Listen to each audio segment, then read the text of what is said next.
اس کے قریب قریب ہمارے بزرگ ہیں اور میرے شیخ اور میرے مرشد حضرت مولانا حکیم اختر صاحب رحمۃ اللہ علیہ کے ایک شعر ہے بہت زبردست ہے. اللہ وہ تو اس سلسلے میں ہے کہ جب انسان اللہ تعالیٰ سے محبت کرتا ہے، اس کا دل اللہ سے محبت کرتا ہے، دل اللہ نے اپنے لیے گھر بنایا ہوا ہے.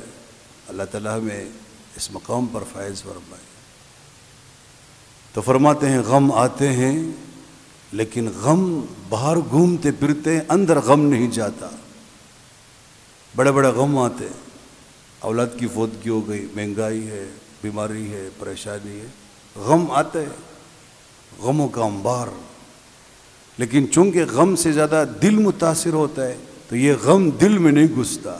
کہتے ہیں زندگی پرکیف پائی گرچہ دل پر غم رہا، ان کے غم کے فیض سے میں غم میں بھی بے غم رہا. زبردست. حضرت فرمایا کرتے تھے رحمہ اللہ تعالی کہ یہ دل جو نا دل یہ غم پروف بن جاتا ہے، غم پروف، کہ اس کے اندر غم نہیں گھستا. جس طرح گھڑی ہوتی نا، گھڑی واٹر پروف، پانی نہیں جاتا، اس طرح یہ دل غم پروف بن جاتا ہے، غم اندر نہیں گھستا.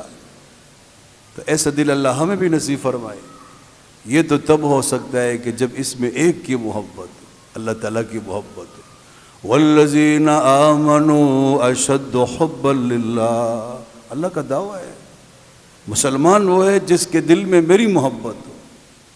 اور محبت کون سی؟ اشد محبت، کم محبت نہیں. دیکھو ایک ہے شدید محبت، سخت محبت، اور ایک ہے اشد، بہت زیادہ محبت. تو اولاد کے ساتھ، گھر والوں کے ساتھ، بھائی بہنوں کے ساتھ، انسانوں کے ساتھ، مال کے ساتھ، دولت کے ساتھ شدید محبت ہو، اللہ سے اشد محبت ہو، اس سے زیادہ اللہ سے محبت ہو. اور اس کا پتہ کیسے چلے گا؟ کہ جب اولاد کی محبت، پیسوں کی محبت اور اللہ کی محبت آپس پہ ٹکرائے، ہم کس کو لیتے؟